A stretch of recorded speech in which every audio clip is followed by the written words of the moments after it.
And welcome back to the Old Gap Box radio show and podcast. Glad to be back in the fold. All this brought to you by our friends at Casa de Campo in the Dominican Republic. And we've been talking about it. In December, they cut the ribbon on the redo of Teeth of the Dog. That's the Pete Dye gym that Jerry Pate, our good friend, has been redoing over the last year. Can't wait to be there in December. Check it out. The best golf in the Caribbean, casadecampo.com. All right, let's bring our next guest in, a gentleman who I've known for a long time. In fact, I'm a lot older than Steve Scott. I was trying to walk on the University of Florida golf team when I think Steve was being born that year. But anyway, that's not here nor there. Steve Scott, a man who was a great player in his own right at the University of Florida, three-time All-American, #1 amateur in the world, lost by a whisker to Tiger in that famous 1996 U.S. Amateur, played on the PGA Tour, now does a lot of things, golf instruction. Great broadcaster, by the way, on PGA Tour Live. An honor to work with him. Learn something from Steve every time I listen to him. And Steve, I think I've covered everything. How are you, my friend? Yeah, I'm sure there's probably a few other hats we can throw in there too. But yeah, no, things are great. Really looking forward to this Ryder Cup and the end of this season and all this stuff. Yeah, it's going to be fun. And what a phenomenal year we've had, Steve, on the PGA Tour 2025. Not over yet. After the Ryder Cup, we have 6 more fall events. But Steve, before we get into the Ryder Cup, in my mind, and you worked a lot this year on the PGA Tour, post-Tiger, and you go back to those years of Tiger and they were phenomenal. But I think 2025 was the best year we've had in the modern era in professional golf with Rory, the Grand Slam, Scotty 2 majors, J.J. Spawn, the incredible finish at the U.S. Open. Tommy Fleetwood finally breaks through in the final event of the regular season. I mean, it was pretty darn exciting, Steve. Wouldn't you agree? Yeah, it certainly had all the storylines, and the storylines, I think, kind of blended their way throughout the season. I mean, it wasn't just kind of concentrated early or late. I mean, with Rory and that lead up there, with him winning at Pebble Beach early and kind of setting the tone early, and then winning at the Players in that Monday playoff over J.J. Spawn, and then dropping to his knees there on the 18th hole at Augusta National. I mean, definitely one of those indelible images. And then you work towards the rest of the year. I mean, I got to follow Scotty Scheffler at the PGA Championship on course for 2 days. I saw that late run he made on Saturday. The man seems to hit it hole high and in the perfect spots to make every putt that he has to. That was just a scintillating performance there at Quail Hollow. And then you're right, Tommy Fleetwood, what he did, kind of poetic justice in a way, yes. Right? With that finale there at the Tour Championship for him to finally get his PGA Tour victory in that moment. I mean, I think, the storylines were excellent this year. Yeah, and it's setting us up for this phenomenal week at the Ryder Cup. But one more question before we get to that, because as I mentioned, back in the day, Steve, not too long ago, 25 years ago, you were the #1 ranked amateur on the planet. Jackson Coyven, the young 20-year-old from Auburn, now carries that tag, which I think is a great tag, but I think it does carry a little bit of weight. And even though he's playing really well on the PGA Tour, has decided he's going to wait a year before he takes his opportunity through PGA Tour University. He's going to wait. But Steve, what is it about you guys who are so good in the amateur ranks? That next step, Steve, as you know, that's a Herculean move, isn't it? Well, it's the threshold is a lot smaller, I think, now than it was back when I was the top-ranked amateur. I think that there's so many more things going for the collegians right now. I mean, just the fact that there's the college game, the amateur game is on television a lot more, number one. So the players, they're used to that kind of circus of cameras running around and people watching them. I think that's something that can be tough to overcome there early. The training, the preparation. I mean, I remember when I was at University of Florida, I mean, we certainly didn't have all the spot-on specific golf training that goes on now with understanding all the TPI stuff, the Titles Performance Institute, all these things that are so dialed in now with force plates and understanding weight. We had none of that. I mean, we're basically going on our eyesight. There's no launch monitors. There's none of that telling us what's going on with our golf swing or with the ball flight. And so, we did the best with what we had, but now it's such a science. It was more of an art back then. The science is so tight right now with all the technology involved in all parts of the game. That's why just the transfer from the amateur game now to the pro game, it's not a big deal. I mean, you see a Nick Dunlap win a couple years ago, have that great success. Jackson Koiven, I mean, 3 top 10s in a row, 4 top 10s in his career on the PGA Tour already. Yeah, we may see him out on the PGA Tour sooner. I mean, if he goes out and wins a golf tournament, he's going to have a different decision to make. Yeah, Steve, you're right on, though. The science, and has made it so difficult. For the PGA Tour, it's so difficult to win multiple major championships because the science has brought everybody, so it's just a razor-thin line between the best and the guys who are on just that next level. That's why what Scotty's doing is incredible. But you're right. I mean, the accordion it's been pushed in, hasn't it? There's not that big gap anymore from the top to maybe the guys number 100. No, they're just jumping in and they're ready to go. It's impressive. They have all the distance they need and probably more distance than most of the players that they're playing against on the PGA Tour. And they've got all the tools for the trade, no doubt. Yeah, and again, that's why I'm so excited about what happened in 2025 and the future. I just think the game is in a really good spot, and we could debate that forever, especially with somebody on the other side. But I like where the game is right now. All right, let's go to the Ryder Cup because, Steve, I mean, I've had Tommy Roy on from NBC Sports. I've had Jim Bones Mackay on, Steve Sands, all these guys. They're really expecting an epic week. And I know we're opposite college football Saturday, pro football on Sunday. But I just think this is going to be, I'm trying to think of a word, Steve. It's going to be unbelievable for golf. It's different than a major championship. It's different than the Masters. I mean, this is a spectacle, right? And it's happening next week. And I can't wait. And the fact that it's in New York with those crazy fans is going to add even more to it. Yeah, I'm going to steal a phrase I heard from our good pal Gary Williams, who does the show. Sure. I did an interview with him recently, and he said it's going to be like a powder keg of plutonium in Bethpage. I mean, it's going to be next, not even next level. I mean, just eons next level. I mean, it has that potential for sure. And it had it in the lead up too. I mean, we didn't know if Keegan was going to be on the team. And right. He rightfully could have been on the team with his great record. But I think they just looking at their skills, just looking at a couple basic skills in match play. We all know great putters win in match play, and for the U.S. team, they have 5 players that are in the top 20 in the strokes gained putting. Europe has 2, so I think you give the edge on the putting certainly to the Americans. Sam Burns being number 1, Cameron Young, who's also got the mega distance, and you put him at the fifth ranked putter on the PGA Tour. Rory is the best on the European at 7th, and Fleetwood at 17th. So you definitely have the edge on that to the Americans, and then strokes gained tee to green, you have the edge to the Americans as well. They've got 6 of the top 20 versus 5 of the top 20 for strokes gained tee to green, including the great Scotty Scheffler, who never seems to miss a shot out of the center of the face. So can't wait. I just can't wait. But I wanted to ask you this, Steve, and I find this interesting. I mean, you're out there all the time. I'm out there all the time. And listen, I'm as close to the European guys than to the Americans. I mean, we're out there walking inside the ropes. We're talking to them, their caddies, their wives, their girlfriends, etc. And I laugh. I'm like, Sepp Straka lives right down the street from me. And yet he's on the Euro team. And the Euro has always worn that chip on their shoulder as a team. Hey, we're from Europe. We grew up playing these smaller tournaments. We traveled together. The guys from America had it much easier. Whatever the narrative is, right? We hear it all the time. Can't we dispel that? Because I'm looking at the Euro team here, the list here, Steve. They all have homes in America. They're as Americanized as you and I, right?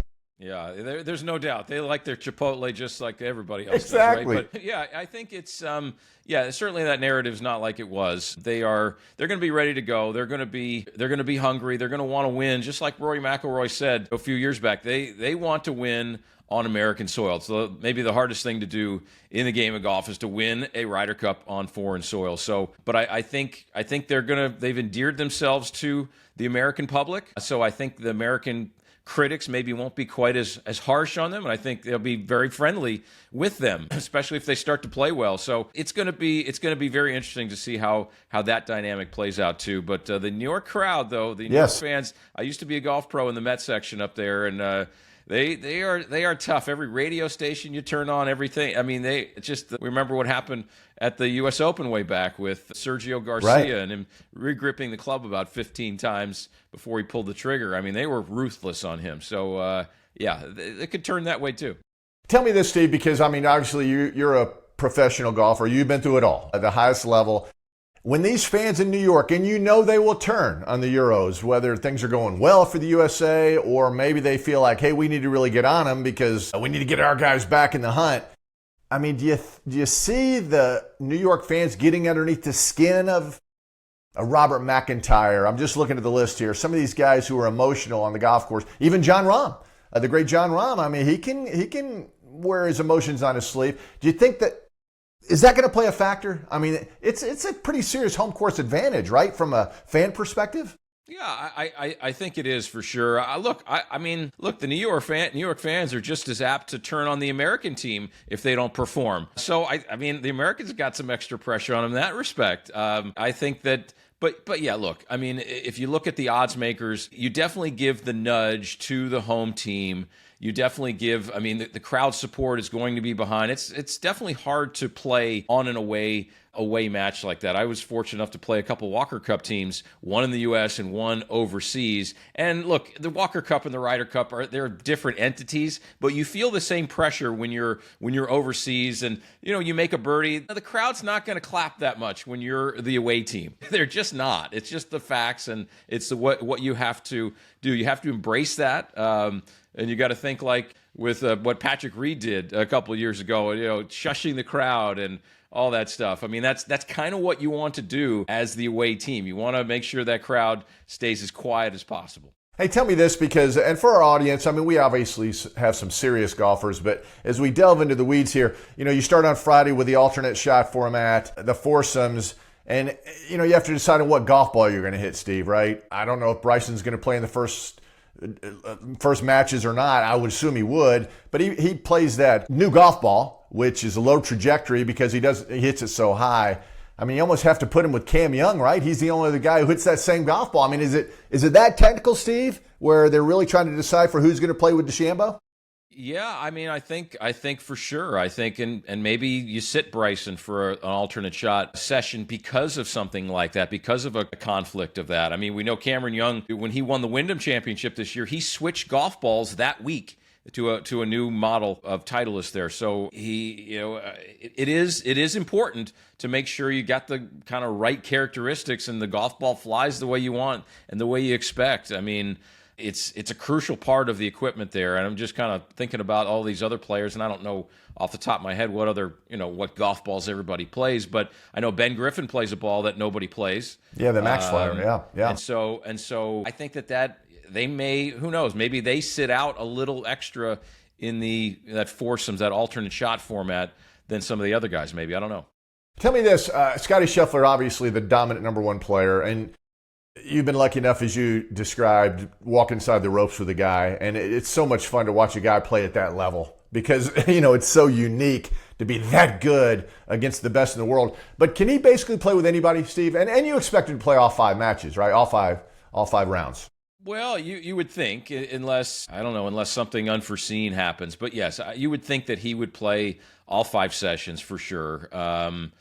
Yeah, he's just a talent where, I mean, last week when he won the Procore Championship, I was on the call for PGA Tour Live in the studio, and, Scottie Scheffler, the first two rounds, we covered him quite a bit, and he missed a lot of putts. He looked very ordinary.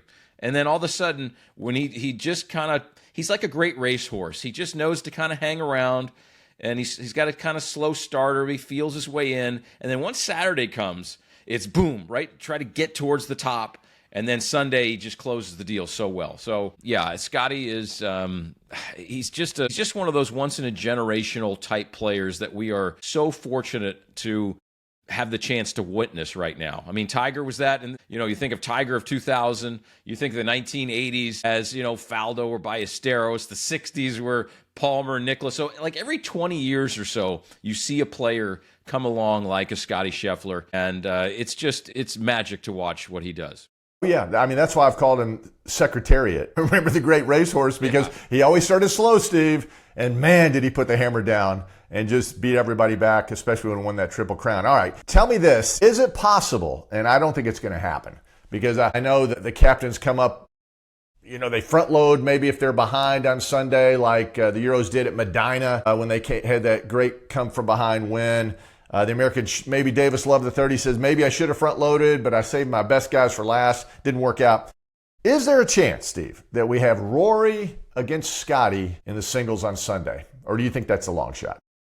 Yeah, it's weird. They don't pair them up like they do in the President's Cup. Right. And I kind of wish for the fans they did. I think that the fans would love to see that. I think it would be electric for the Ryder Cup. But yeah, they just kind of put their names in a hat and one plays one, two plays two sort of thing. We'll see. I don't think Luke Donald's going to show any of his cards if he doesn't have to. He's a very calculated, he's a very intelligent guy. I mean, going to Northwestern, and he's just such a calculated guy. I mean, you think about how his ascension to the world number one several years ago, being such a short hitter in the world of golf, he had to calculate his course management skills, his cerebral skills had to be that much greater than his opponents. And I think he's carrying that into this captaincy. So it's going to be very interesting how it all plays out with the team matchups. But maybe for the fans' sake, we'll get one of those matchups that we would love to get. Steve, it's interesting. And I think Phil Jackson was a phenomenal coach. Of course, he had Michael and Scotty, right? And then you had Kobe and Shaq. Bill Belichick, phenomenal coach. I get it. Tom Brady and all those great Patriots players, it all fell in line. Paul Azinger, what he did at Valhalla with the pod system, he gets a lot of credit for that. But in reality, Steve, really, it's you're a great coach or captain if the players come through, right? I mean, that's the bottom line. Yeah, I mean, look, it's the behind-the-scenes stuff that we don't see and probably will never know about. Other than maybe several years ago when Mickelson called out Tom Watson for being, right. Maybe not. I don't know. I think that was kind of out of line. Certain things need to stay behind the curtains, and I don't think that was the right place to air that. But we'll never quite know until somebody writes a story about it, a year later.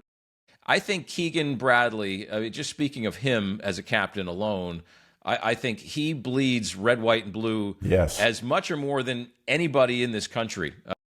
And for him to be the captain at Bethpage there, and he going to college there at St. John's University, and having played these golf courses, growing up, and it's a great story, and he's not going to let one little instance go by the wayside. I mean, they were saying they even had contingency plans several months ago if he was going to be a player on the team.